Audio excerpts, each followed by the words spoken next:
Já ouviu falar em plantas indicadoras? Tu sabia que a natureza fala conosco e às vezes a gente não sabe ouvir ou não sabe ver?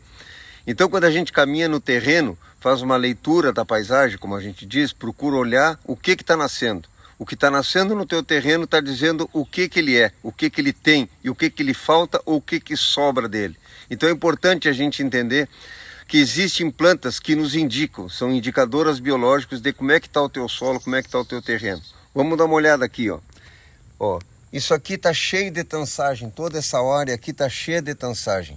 Você já deve ter ouvido falar na tansagem. A tansagem é uma planta muito interessante e é o que a gente vai ver agora. Vou pegar uma aqui para mostrar para vocês mais de perto. Para quem não conhece, vou arrancar uma aqui. Ó, aqui tem a tansagem.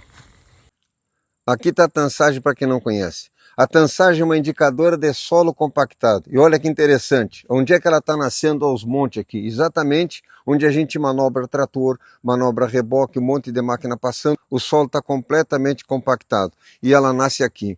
Mas tem uma coisa muito interessante, ela também indica solo ácido, que falta cálcio. E aí o mais interessante ainda é que 1 ml de seiva dessa planta tem 1.500 miligramas de cálcio. E a aveia, que se diz que tem muito cálcio, tem apenas 50 miligramas de cálcio. Ou seja, essa plantinha aqui, ela indica que o solo está compactado, indica que falta cálcio e ela está aqui fazendo um serviço de colocar cálcio no terreno. Ela vai transmutar esse cálcio do ar, do solo e vai colocar na terra. Então a gente precisa entender que as plantas, às vezes que a gente entende como invasoras, elas são um comunicado para nós. A gente, no momento que começa a estudar as plantas indicadoras, começa a ver como é que está o nosso solo, como é que está o nosso terreno. E no momento que tu começa a caminhar por aí, tu começa a ver várias dessas coisas.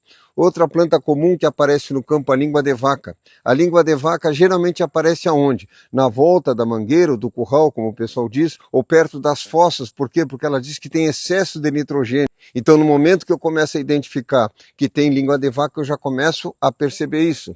Outra planta interessante que nos diz alguma coisa é a mamona. A mamona, quando nasce espontânea, ela está dizendo que naquele lugar tem deficiência de potássio e tem deficiência de boro também. E ela é a planta que vai mobilizar o boro e o potássio para aquele lugar. Então, olha que interessante.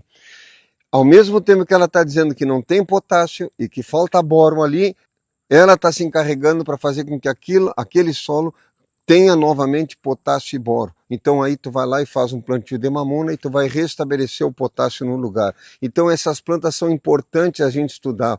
A maioria das pessoas, quando vê planta invasora, bota herbicida, matam tudo, arrancam tudo, sem tentar entender o que essa planta está dizendo no solo. Isso não quer dizer que tu não possa tirar ela do solo, mas é importante saber o que ela está dizendo, porque muitas vezes ela vai vir para te ajudar, porque ela está te dando um alerta, e às vezes tu não precisa nem fazer análise do teu solo, a planta está te dizendo o que ele precisa, ou o que está faltando, ou o que tem excesso.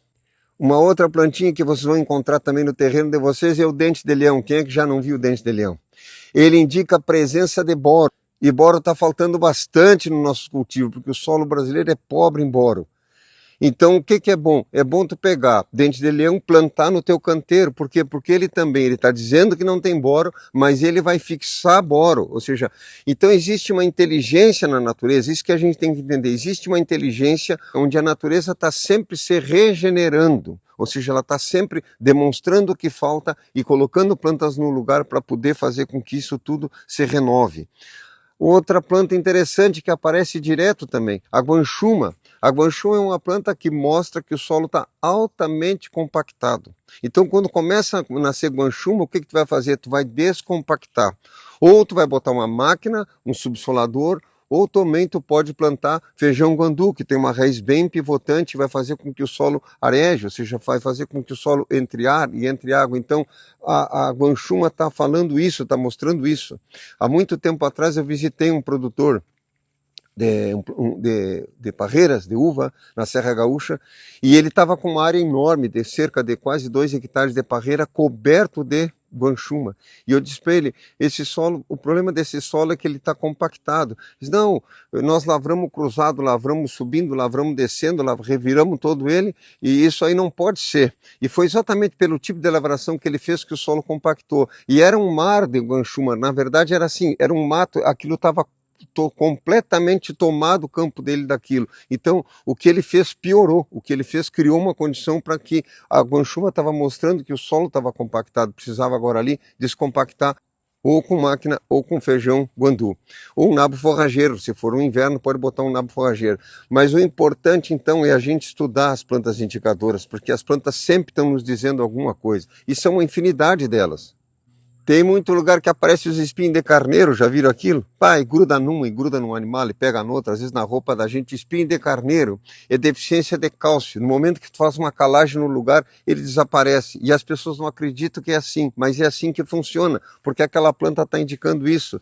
Da mesma forma a samambaia, tu já viu, tu corta uma beirada de mato, começa a nascer samambaia por tudo. A samambaia está dizendo que ali está extremamente ácido. E aquilo ali é tóxico para os animais, né? Também tem isso. É tóxico para a vaca, principalmente. Então, se tu vai ali e faz uma calagem, ou seja, bota uma quantidade de calcário em 2 a 3 toneladas por hectare, tu vai ver que em seguida a samambaia para de aparecer. Por quê? Porque ela é um indicativo de que aquele solo está ácido. No momento que o solo deixa de ser ácido, ela para de aparecer. Então a gente tem que entender isso, que a natureza tem seus segredos. E ela tenta sussurrar no nosso ouvido esses segredos. E a gente então tem que estar com a mente e o coração aberta para poder aprender, senão a gente não aprende.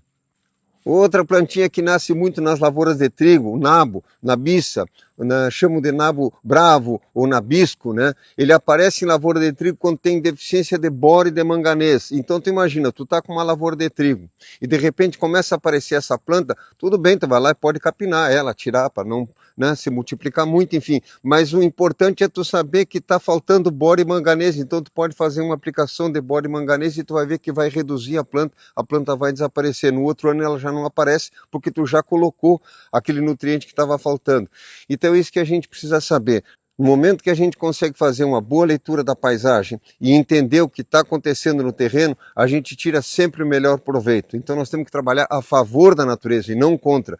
Nós precisamos aprender a ler o que está aparecendo no nosso terreno. Aí nós vamos compreender melhor e vamos trabalhar melhor, com certeza. Acompanhe a gente aqui que a gente está sempre trazendo informação sobre plantar orgânico, sobre permacultura, bioconstrução e sobre bem viver no campo.